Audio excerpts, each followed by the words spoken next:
विश्वविद्यालय की ओर से घोषित किए गए बीएससी और बीकॉम पहले और दूसरे साल के रिजल्ट में करीब 80% छात्र परीक्षा पास नहीं कर सके हैं, जिसके बाद एचपीयू में माहौल गर्म है। छात्र लगातार प्रदर्शन कर रहे हैं। इसी बीच छात्र संगठनों ने आज एक कार्यक्रम के लिए विश्वविद्यालय पहुंचे राज्यपाल राजेंद्र विश्वनाथ आर्लेकर को ज्ञापन सौंपा और छात्रों को आ रही दिक्कतों के समाधान की मांग उठाई। हमने आज हिमाचल प्रदेश विश्वविद्यालय एवं प्रदेश के हजारों लाखों छात्र जो हैं प्रभावित हुए हैं, चाहे वो यूजी परीक्षाओं से रिलेटेड समस्याएं हो या कुछ और हो, इनके रिलेटेड जो है माननीय राज्यपाल महोदय को अवगत करवाया हुआ। इसमें सबसे पहले हमने बात की है कि जो यूजी का रिजल्ट आया है बीए, बीएससी, बीकॉम का, उसमें हजारों लाखों छात्र जो है फेल हुए हैं। उनमें जो ईवीएस में छात्र फेल हुए हैं 2013 से लेकर के अभी तक प्रदेश के 144 में से किसी भी कॉलेजेस में ईवीएस का जो है सब्जेक्ट जो है इंडल्ज है, लेकिन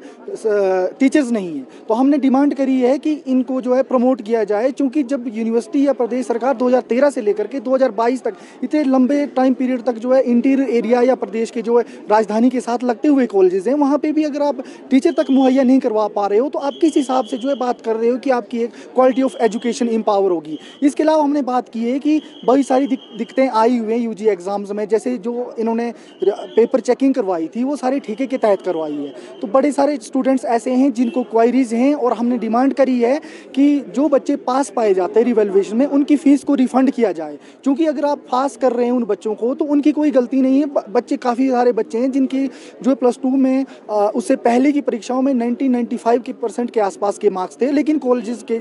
एग्जाम्स में उनको जो है फेल कर दिया गया। इसके अलावा हिमाचल प्रदेश विश्वविद्यालय में बहुत सारे डेवलपमेंट के काम हुए हैं, लेकिन बड़े दुख के साथ हमारे को कहना पड़ रहा है कि इन डेवलपमेंट्स के काम में जो है टोटली लिपापोती की गई है। एडमिनिस्ट्रेशन के द्वारा पैसा कमाने का एक माध्यम बनाया गया। हमने माननीय राज्यपाल महोदय को महामहिम को आग्रह किया इनसे कि इसके लिए एक कमेटी बिठाई जाए। जिस प्रकार से एक दिन कार्य किया जाता है और 10 दिनों के बाद वो कार्य जो है खत्म हो रहे हैं, वो लिपापोती की जा रही है, सिर्फ पैसे ऐंठे जा रहे हैं। किस प्रकार से विश्वविद्यालय की गुणवत्ता दिन प्रतिदिन बढ़ रही है, चाहे वो हम जो हिमाचल विश्वविद्यालय में प्रोफेसर रिक्रूटमेंट भर्ती की जो घोटाला हुआ था, स्कैम किया गया था, उसके बारे में हमने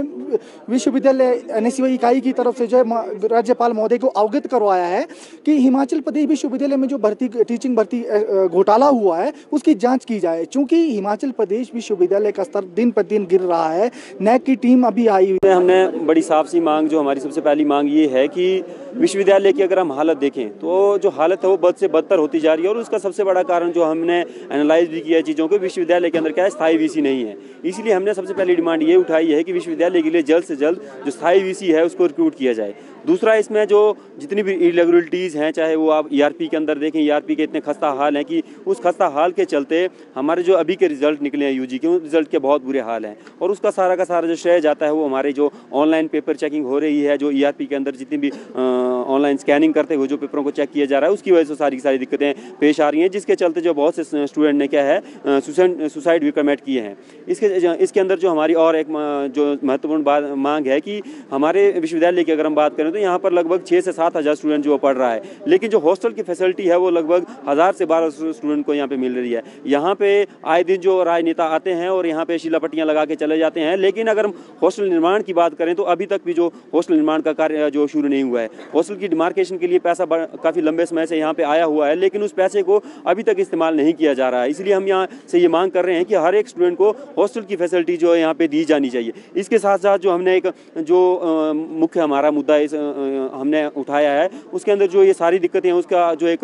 केंद्र बिंदु अगर उसको कहा जाए, जो एससीए इलेक्शन है। एससीए इलेक्शन बैन होने की वजह से क्या है, स्टूडेंट को बहुत सारी दिक्कतों का सामना करना पड़ रहा है। जब भी यहाँ ईसी की मीटिंग होती है तो जब यहाँ एससीए नॉमिनेटेड जो इलेक्टेड एससीए होती थी वो उस ईसी का पार्ट होती थी, लेकिन जब से इलेक्शन के ऊपर बैन लगा है, हमारी जो एक इलेक्टेड बॉडी हम अपने अधिकारों की रक्षा के लिए इसको खड़ा करने के लिए बोलते थे, वो जो है वो हमसे छीन लिया गया है। इसलिए हम ये मांग कर रहे हैं कि जो छात्रों के जनवादी अधिकार हैं, एससीए इलेक्शन है, उनको जल्द से जल्द जो बहाल किया जाना चाहिए। इसके साथ साथ जो एक और महत्वपूर्ण चीज़ इस विश्वविद्यालय के अंदर देखी जा रही है कि यहाँ के जो अध्यापक हैं वो लगातार जो राजनीतिक गतिविधियाँ हैं उनके अंदर जो इंडल्ज पाए जा रहे हैं। तो हम यहाँ से ये भी मांग प्रशासन से कर रहे हैं कि उन अध्यापकों को ये हिदायत दी जाए कि किसी भी प्रकार की जो राजनीतिक गतिविधि है उसके अंदर शामिल ना हो। उनका काम जो स्टूडेंट को पढ़ाना है तो उसके अंदर जो ज़्यादा से ज़्यादा फोकस करें। धन्यवाद। के चैनल के लिए शिमला से पुष्पेंद्र कुमार की रिपोर्ट।